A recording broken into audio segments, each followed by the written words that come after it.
Bonjour, je suis très honoré et très heureux d'être avec vous pour ce 21e congrès national du CNGE. Cette séance plénière est absolument passionnante et bien sûr, il me semble très important que vous réfléchissiez et que nous discutions tous ensemble à ces questions de santé environnementale. Alors, je précise que je n'ai pas de conflit d'intérêts et que tous les financements de mon équipe proviennent de fonds publics nationaux ou européens. Alors, cette question des liens entre santé et environnement, on peut l'aborder à un premier niveau qui est celui du très long terme. Et là, on a une réponse qui est simple, à savoir que sur le long terme, comme on le sait, c'est d'une certaine façon la sélection naturelle et donc l'environnement, via le climat, les milieux, la présence de virus, de bactéries, la flore et la faune, qui façonnent les espèces en les sélectionnant. C'est la théorie et les travaux de Darwin et de ceux qui l'ont suivi. On sait aussi, ça a été évoqué, que notre espèce, à plus court terme, a profondément modifié cet environnement avec un impact majeur sur la biodiversité, le climat, avec des émissions de substances chimiques dans cet environnement. Et la question est de savoir si ces facteurs, en plus des substances naturelles, peuvent influencer notre santé, et donc cette fois-ci à plus court terme. Alors la façon dont se représentent les choses dans une problématique de recherche et de gestion du risque, c'est qu'on essaye de caractériser une longue chaîne qui part à un bout de l'émission de polluants ou de facteurs environnementaux dont on se demande s'il peut avoir un effet, qui vont se disperser de différentes façons dans les compartiments de l'environnement, l'eau, l'air, on vient d'en discuter, notre alimentation, les poussières, qui vont pouvoir entraîner une exposition humaine dans tous nos lieux de vie.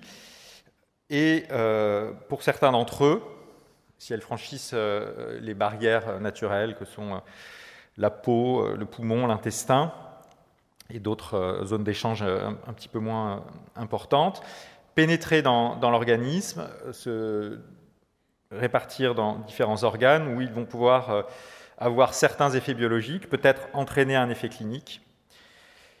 Alors là, je parle d'effet clinique, c'est-à-dire il y a une pathologie qui est induite, et c'est la notion de danger dans la terminologie de gestion du risque.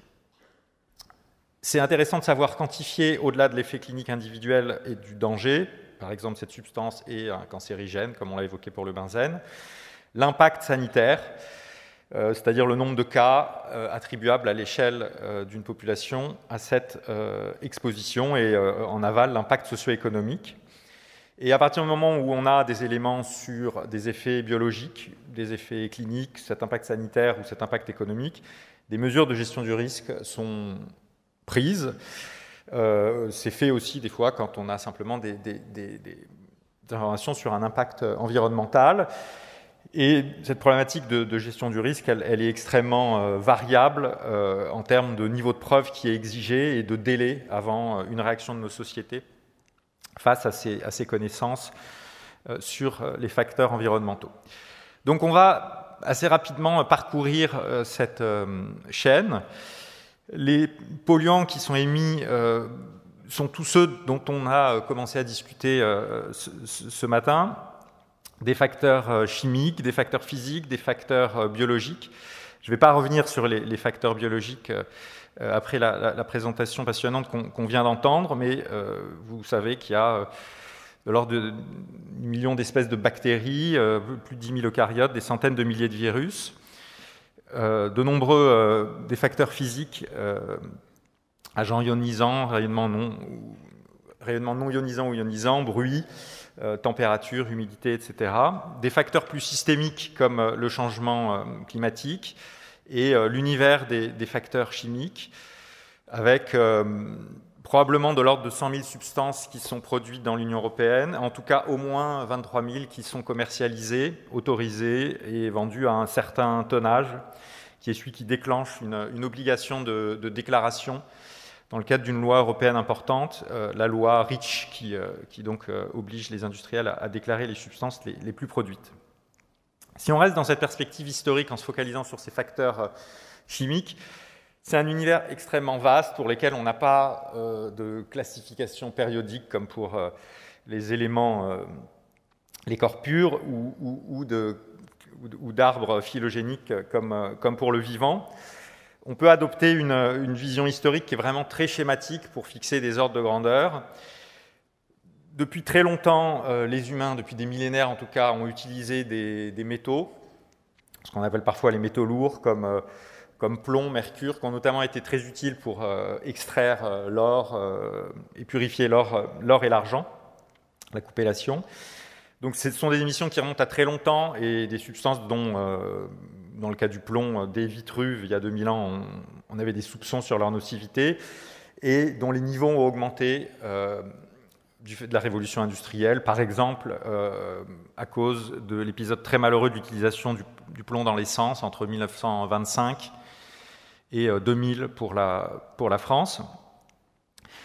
La révolution industrielle, qui est une révolution de l'énergie et un passage d'une société où on utilisait essentiellement des énergies renouvelables, de la force animale et puis de la biomasse comme le bois, à des énergies fossiles, a augmenté fortement les émissions de polluants atmosphériques comme les particules fines, qui sont toujours présentes et dont les niveaux ont tendance à diminuer dans notre pays.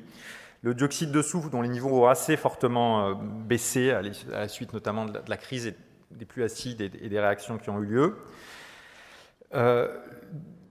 Des gaz à effet de serre comme le dioxyde de carbone, dont les émissions ont cru de façon absolument spectaculaire. D'une première grande famille de substances chimiques qui a déjà été évoquée par M. Carrère, les polluants organochlorés, qui sont à partir des années 1930-50 la première grande famille synthétisée à grande échelle et dont font partie DDT, un insecticide, les polychlorobiphényles, PCB, qui étaient utilisés comme isolants électriques, qui, du fait de leur persistance liée à la présence de l'atome de chlore, ont été interdits après quelques décennies et remplacés, pour ce qui est des pesticides organochlorés, par d'autres familles de pesticides, comme les organophosphorés, qui sont problématiques. C'est la famille de certains gaz comme le sarin ou le zyklon qui a été utilisé pendant la Deuxième Guerre mondiale. Ça ne veut pas dire qu'ils ont les mêmes effets, mais enfin, c'est une famille de pesticides avec beaucoup de substances persistantes. Derrière, d'autres familles de pesticides comme les néonicotinoïdes. Et puis des matières plastiques, soit des composants des matières plastiques comme les bisphénols. Le bisphénol A, c'est le monomère du polycarbonate, ou des additifs des matières plastiques comme le DEHP, un phtalate, qui permet d'assouplir les PVC, par exemple dans le matériel d'intubation pour ce qui est du milieu médical. On retrouve beaucoup de ces substances dans l'environnement et on a une certaine surveillance qui est faite. Je voudrais juste citer une étude importante qui est celle faite par l'ANSES sur l'alimentation. Des centaines de substances sont dosées de différentes familles dans de l'alimentation qui est prélevée et achetée sur tout le territoire national et préparée de façon similaire à ce qu'on fait dans les foyers. Et cette étude permet de passer en revue tout ce qu'on retrouve dans l'alimentation. Et vous voyez que dans le volet 2016, on retrouvait des niveaux préoccupants de métaux que j'évoquais comme le plomb, l'arsenic inorganique, le nickel, mais aussi des polluants organiques persistants comme les dioxines ou bien l'acrylamide qui se produit par la réaction de Maillard et en gros la caramélisation, et donc qu'on va retrouver dans les céréales, dans le café, surtout s'il est très torréfié, et qui est un cancérigène avéré. Donc il y a des milliers de substances dans cet environnement, d'où une exposition humaine qu'on peut quantifier maintenant grâce au progrès des appareils de chromatographie, spectro de masse, qui ont permis d'abaisser par des facteurs supérieurs aux millions en quelques décennies, la sensibilité de ces dosages. Et donc, on retrouve des centaines de substances dans l'organisme. Et en gros, plus on va en chercher, plus on va en trouver, en tout cas jusqu'à plusieurs centaines. Ici, c'est juste un exemple d'une étude sur l'exposome qu'on a réalisée au niveau européen, où sur environ 45 perturbateurs endocriniens, et bien pour les 3/4 d'entre eux, ils sont détectés dans 90% des enfants de notre étude, et la situation était similaire chez leur mère. Ce sont des substances qui, pour beaucoup d'entre elles, passent ce qu'il est peut-être impropre d'appeler la barrière placentaire. Donc il y a une exposition généralisée à des niveaux qu'on appelle parfois faibles, mais qui sont très variables, de centaines de substances. Certaines d'entre elles vont avoir des effets biologiques et interagir soit avec le génome, c'est, on va dire, relativement rare aux doses qu'on rencontre, mais bien sûr, il faut évoquer les rayonnements ionisants ou d'autres substances qui peuvent interférer avec les chromosomes, comme le benzène. Plus souvent, probablement, avec l'épigénome, c'est-à-dire en gros tout ce qui va contrôler l'expression de nos gènes. Ces facteurs environnementaux vont aussi pouvoir interagir avec les protéines et avec de notre organisme, avoir des effets sur la perméabilité de nos cellules, avoir des effets au niveau des organes ou de certains systèmes comme le système endocrinien, et c'est le mécanisme de perturbation endocrinienne. Les perturbateurs endocriniens sont des substances qui ont un effet sanitaire en interagissant avec certaines voies hormonales, thyroïdiennes, œstrogéniques ou autres. Ces substances, pour certaines d'entre elles, peuvent aussi entraîner du stress oxydatif, de l'inflammation et donc à long terme de l'inflammation chronique. Et comme vous le savez, stress oxydatif, inflammation chronique, c'est un mécanisme général de nombreuses pathologies, des cancers aux maladies cardiovasculaires qui représentent les principales causes de décès aujourd'hui. Donc ça, c'est la toxicologie qui nous dit que certaines substances présentes dans notre environnement peuvent allumer des mécanismes pathophysiologiques qui sont impliqués dans de nombreuses maladies chroniques. On a des études qui plus directement identifient ces effets cliniques.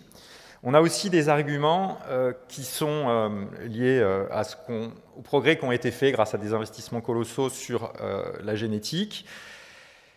Une façon de quantifier l'impact de la génétique sur les maladies chroniques, c'est en faisant ce qu'on appelle des études familiales, où on va comparer le risque de maladie à la similitude du point de vue des maladies pour des jumeaux homozygotes, des jumeaux hétérozygotes, et puis des frères ou des sœurs et des cousins.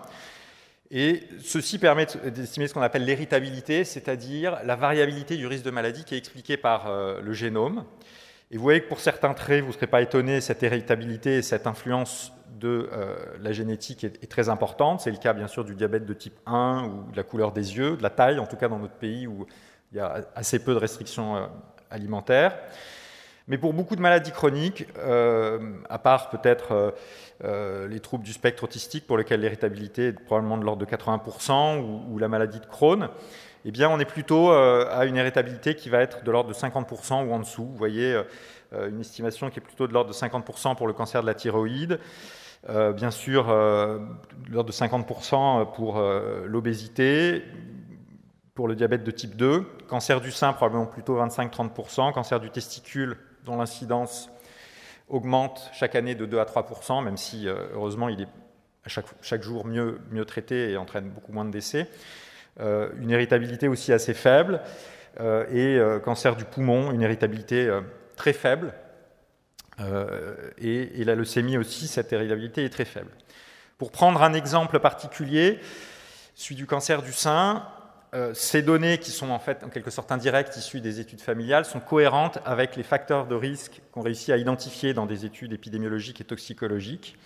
Et dans le cas du cancer du sein, on a bien sûr identifié de nombreux facteurs de risque, tels que de nature médicamenteuse, avec le drame du distilbène, avec ses effets lors d'une exposition à l'âge adulte chez la femme enceinte à qui on l'a prescrit, mais aussi dans sa descendance. On sait, et c'était la cohorte 3N qui a contribué à le montrer en France, que les traitements de substitution de la ménopause étaient associés à un risque accru de cancer du sein. On sait aussi qu'un des principaux anticancéreux agit probablement par son action anti-œstrogénique. On connaît le rôle des facteurs reproductifs dans l'incidence du cancer du sein, et ils peuvent être pour la plupart liés à l'exposition aux œstrogènes. Et on a aussi identifié le rôle de produits chimiques qui sont œstrogénomimétiques dans la survenue de ce cancer du sein. C'est le cas de l'insecticide DDT qui a une action probablement œstrogénique. Le cas du bisphénol A, un perturbateur endocrinien qui agit sur beaucoup de voies, dont l'axe œstrogénique. Une étude intéressante a montré que la charge xénoœstrogénique totale, tous les œstrogènes qui proviennent de l'extérieur qu'on arrive à doser dans l'organisme, est associée à ce risque accru de cancer du sein. Et il est aussi probable que la pollution atmosphérique soit associée à ce risque de cancer du sein. Donc vous voyez, on n'a peut-être pas un facteur majeur, mais on a identifié beaucoup de facteurs de risque, et je n'ai pas mis tous les facteurs ici, notamment l'alcool manque, comme vous avez remarqué, mais on a identifié beaucoup de facteurs de risque qui sont cohérents avec cette relativement faible héritabilité du cancer du sein, ce qui ne veut pas dire qu'il n'y a pas de rôle de la génétique, bien sûr. Et c'est probablement beaucoup de facteurs qui chacun ont une contribution relativement faible individuellement au risque qui, au total, explique cette survenue et l'incidence du cancer du sein. Rapidement, d'autres exemples. J'ai évoqué le plomb, qui est un neurotoxique connu, et vous avez ici l'augmentation de scores comportementaux chez l'enfant avec de l'hyperactivité, de l'inattention, qui augmente avec les niveaux de plomb sans relation, sans seuil évident. La pollution atmosphérique, ces effets ont été évoqués tout à l'heure, et elle cause cancer du poumon, maladies cardiovasculaires qui sont responsables de 4/5 des décès par la pollution atmosphérique, et d'autres effets, notamment en lien avec l'exposition pendant la grossesse. On a parlé de la température, et je voudrais vous montrer ces travaux qui ne sont pas encore publiés, mais cohérents avec la littérature, qui s'appuient sur les certificats de décès que vous renseignez toutes et tous, et qui sont colligés au centre épidémiologique des causes de décès de l'INSERM, pour lesquels on dispose maintenant d'un recul depuis 1968, et en analysant ces données sur une cinquantaine d'années, on retrouve cette relation en U très claire entre mortalité toute cause et température, avec une zone de confort qui correspond à peu près aux températures autour de 15-20 degrés, et aux températures très faibles, en gros en France en moyenne négative, et aux températures élevées, une augmentation très rapide des risques de décès. Pour chaque cause de décès, en gros, on a cette relation en U, à une exception intéressante qui est celle du risque de suicide, qui est lui associé de façon monotone au risque à la température, avec certaines hypothèses pathophysiologiques que je n'ai pas le temps de détailler. Alors ça nous ramène à la question du changement climatique qui a été déjà évoquée. Ce changement climatique, il a une influence sur l'environnement, et je ne vais pas revenir sur ce que Mathilde Ranker nous a dit tout à l'heure, mais il a un effet direct d'ores et déjà sur notre santé via température, maladies à vecteurs, risque d'incendie, émissions de particules fines qui peuvent être liées à ces incendies. Nos sociétés essayent de s'adapter à ce climat qui change, et il se peut que certaines stratégies d'adaptation aient aussi des effets sur la santé. Et elles ont aussi, en tout cas, programmé dans leurs lois et à l'échelle européenne de manière assez claire, et la France, bien sûr, est impliquée, une décarbonation de nos activités. Ces activités émetteuses de gaz à effet de serre, c'est l'agriculture, le transport, l'habitat, la production d'énergie. Elles sont toutes liées à la santé. L'agriculture, bien sûr, le transport, parce que notre mode de transport est lié à notre activité physique, la production d'énergie en lien notamment avec les particules fines. Et donc, en même temps qu'être une grande menace, ce changement climatique et la réaction de nos sociétés au changement climatique pourraient représenter une vraie opportunité pour lutter contre des facteurs de risque majeurs vis-à-vis desquels on n'a pas été très efficace au cours des dernières décennies pour lutter, et notamment ceux liés à l'alimentation, d'autant plus que les régimes alimentaires pauvrement émetteurs de gaz à effet de serre sont globalement ceux qui sont aussi favorables à la santé, et aussi l'activité physique. Pour certains facteurs de risque, on arrive à quantifier un impact sanitaire à l'échelle nationale ou internationale. Ça se fait en superposant les données sur les expositions, comme ici à gauche sur les particules fines, avec la densité de population. Et donc on a ici la distribution de l'exposition. Vous voyez que l'essentiel de la population française est au-delà de la valeur guide recommandée par l'Organisation mondiale de la santé, qui est de 5 microgrammes par mètre cube.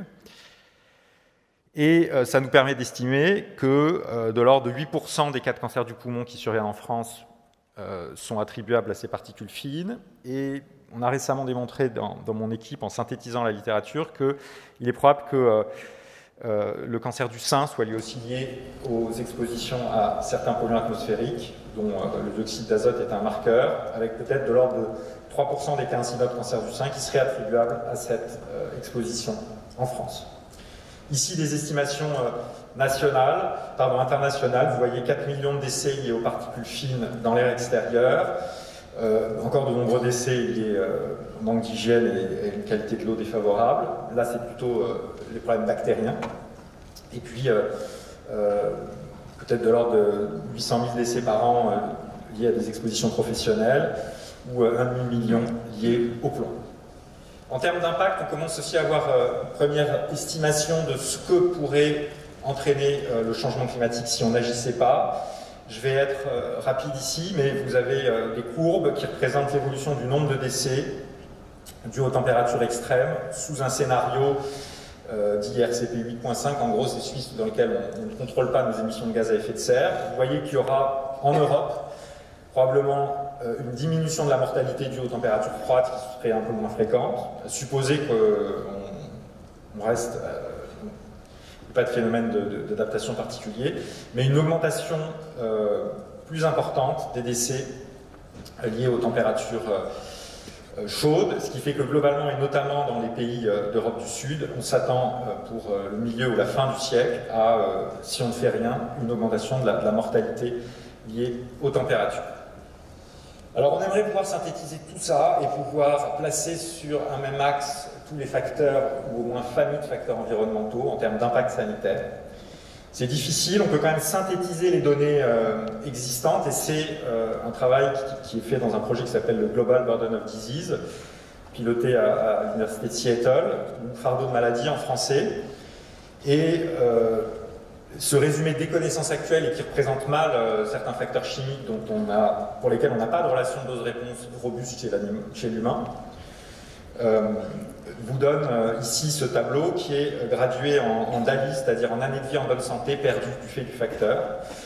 Je ne serais pas surpris de voir tout en haut les facteurs, les risques, les comportements alimentaires, le tabagisme, ici l'hypertension, donc ça mélange un petit peu des facteurs de risque extérieurs et des pathologies, l'alcool, la sédentarité, et puis aussi les facteurs de risque professionnels, la pollution atmosphérique, l'usage de drogue, ou bien le plomb, le radon ou les violences conjugales. Donc l'idée est de tirer les conséquences de ces informations, et puis pour les chercheurs de continuer à compléter ce tableau pour essayer de faire entrer davantage de facteurs qui sont soit mal mesurés ou pour lesquels on n'a pas de relation dose-réponse, pour nourrir l'intervention qui peut se faire au niveau bien sûr clinique une fois que la pathologie est là, mais, et c'est beaucoup efficace, en amont, avant que la pathologie soit là, par des interventions sur les comportements ou bien sur l'environnement, qui est a priori pour beaucoup de facteurs celle qui est la plus efficace et qui relève effectivement beaucoup, ça a été évoqué, en tout cas pour les facteurs chimiques pour lesquels au niveau individuel c'est pas facile de les identifier dans notre alimentation, dans nos placards, dans nos armoires, de la puissance publique. Ce qui ne veut pas dire que les citoyens n'ont pas leur mot à dire, mais il y a bien sûr des efforts de réglementation qui sont faits, des décisions qui sont prises. Il faudrait beaucoup de temps pour passer en revue et discuter la qualité de cette réglementation. En résumé, sur le long terme, c'est l'environnement qui a façonné notre espèce. Sur le très long terme, au cours des derniers millénaires, c'était aussi l'environnement avec les agents infectieux qui étaient responsables de l'essentiel du fardeau de maladie. Le contrôle relatif de ces agents infectieux par des mesures de prévention et thérapeutique a permis un triplement de l'espérance de vie en 250 ans en Europe. Il faut garder ça à l'esprit, c'est probablement unique dans l'histoire de l'humanité. On est maintenant sous le règne des maladies chroniques, pour lesquelles les polymorphismes génétiques sont loin d'expliquer l'essentiel de la variabilité, même si ils ont un rôle. Ce qu'on sait des mécanismes pathophysiologiques de ces maladies chroniques sont qu'ils peuvent être déclenchés par des facteurs environnementaux au sens large de notre exposome, facteurs chimiques, physiques, comportementaux, sociaux, qui peuvent entraîner stress oxydatif, inflammation chronique, perturbations endocriniennes. Pour quelques facteurs, on a une estimation de l'impact sanitaire populationnel, et il est très fort dans le cas de tabac, alcool, sédentarité, alimentation, pollution atmosphérique. Ces facteurs se prêtent en partie, mais pas seulement à des actions de prévention individuelles, parce que pour beaucoup d'entre eux, ce sont des actions collectives qui entraînaient leur exposition. Il y a un siècle, les femmes ne fumaient pas, et ce sont des actions de marketing aux États-Unis puis en France qui ont rendu le tabac socialement acceptable pour les femmes et qui a entraîné l'épidémie de cancer du poumon et l'augmentation qu'on observe dans l'incidence de ce cancer chez les femmes. Et pour de nombreux facteurs chimiques auxquels l'essentiel de la population est exposée aujourd'hui, on a des connaissances toxicologiques qui nous indiquent qu'un effet est probable, mais l'impact collectif est mal estimé. Il pourrait être élevé dans la mesure où on a beaucoup de facteurs qui chacun peut-être ont une contribution faible, mais qui, vu leur nombre, font qu'on a une contribution importante, potentiellement. Alors, dans ce contexte que j'ai brossé très rapidement, quel peut être le rôle pour les médecins généralistes? Alors déjà, vous jouez un rôle, bien sûr, majeur dans le traitement. Aussi, si à terme on a une amélioration de la remontée des données concernant les traitements et l'état de santé de vos patients, via les certificats de décès, et ça c'est déjà en place depuis longtemps, je l'ai évoqué, via aussi tout ce qui pourrait remonter dans les données d'assurance maladie et le système national des données de santé qui se développe, même si je sais que c'est des contraintes pour vous. Donc ça c'est une contribution qui est réelle, en tout cas pour la recherche sur beaucoup des questions qu'on a évoquées. Il y a potentiel de s'impliquer dans une recherche d'amont, pourquoi pas en étant impliqué soit dans les cabinets, soit dans les maisons de santé, dans le recrutement et le suivi de volontaires de cohorte. La cohorte constance de l'assurance maladie, c'est du suivi qui est fait dans des centres de santé de l'assurance maladie. Une recherche qu'on pourrait qualifier plus d'aval, un petit peu moins fondamentale, pourrait se développer davantage, et cette recherche en sera en premier, je pense que le CNGE, l'INSERM, tout le monde est d'accord pour dire qu'elle doit être développée par des essais randomisés si possible, sur toutes les modifications de comportement, voire des traitements qui pourraient être plus favorables à la santé. Et puis il y a très clairement une implication dans la gestion du risque et dans la prévention, bien sûr sur les facteurs sur lesquels vous travaillez déjà, comme tabac, alcool, sédentarité, température extrême sur lesquelles on peut jouer, parce que même si ce n'est pas forcément vous qui allez contrôler les émissions de gaz à effet de serre, au-delà de ce qui se passe dans votre cabinet, dans la mesure où la température est un facteur sur lequel, si on passe quelques heures au frais pendant la journée, l'impact sanitaire est fortement atténué, il y a un rôle de comportement individuel. La résistance aux antibiotiques, bien sûr, l'alimentation, la pollution de l'air intérieur. J'évoque le modèle intéressant des conseillers médicaux, justement, en environnement intérieur. Ça implique un petit peu d'aller chez les gens, mais il y a des actions clairement sur l'air intérieur, les moisissures, facteurs de risque très importants de santé respiratoire. Pour la myriade de facteurs chimiques spécifiques, les actions individuelles sont plus compliquées à identifier et mettre en œuvre. Et puis, bien sûr, le rôle majeur que vous avez dans la diffusion des connaissances. Voilà, merci beaucoup pour votre attention.